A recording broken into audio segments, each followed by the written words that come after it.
C'est pour son plus long voyage, un périple sans précédent dans les annales de l'Élysée, que le général de Gaulle s'est embarqué à Orly à bord de l'avion spécial, avec lequel il va faire le tour du monde, 43 500 km et 5 grandes escales.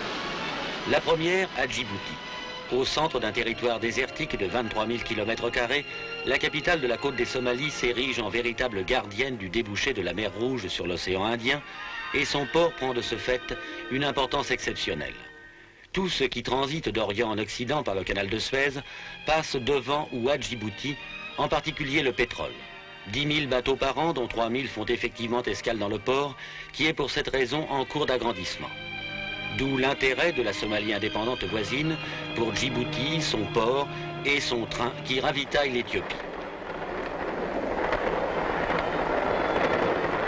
Ceci et la position de son empereur en Afrique expliquent aussi le pourquoi de la deuxième étape du général de Gaulle, qui se fera en Éthiopie, le pays de la reine de Saba, le plus vieil empire du monde, régi depuis 36 ans par le Négus Haïlé Sélassié, roi des rois, que le cinéma photographiait déjà quelques mois avant son accession au trône. Un pays essentiellement montagneux, dont les hauts plateaux produisent surtout du café, avec des méthodes qui sont encore aujourd'hui celles des temps bibliques.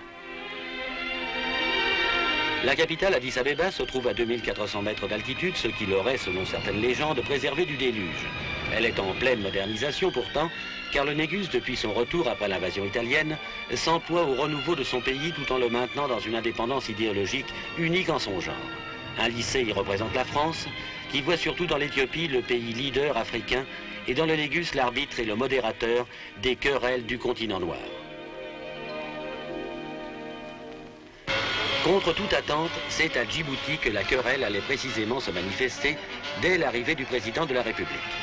Alors que sur l'aérodrome même, la foule était chaleureuse, des petits groupes déjà se formaient sur le parcours vers la ville pour réclamer l'indépendance immédiate de la côte des Somalies, dont le statut d'autonomie interne a été conclu par référendum en 1958. Et le lendemain matin, l'atmosphère était si lourde lors de la cérémonie devant le monument aux morts que tout le programme de la journée allait s'en trouver modifié.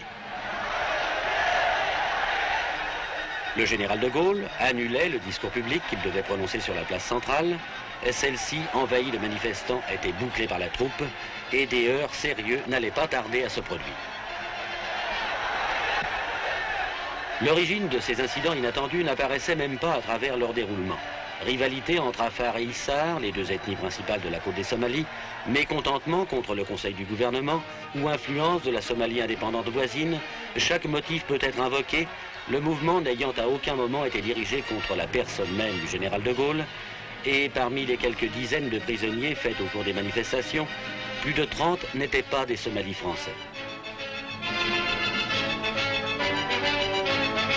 4 morts et 70 blessés sont finalement à mettre au bilan de ces journées, dont les conséquences pour Djibouti sont encore imprévisibles. L'atmosphère était toute différente à Addis Abeba.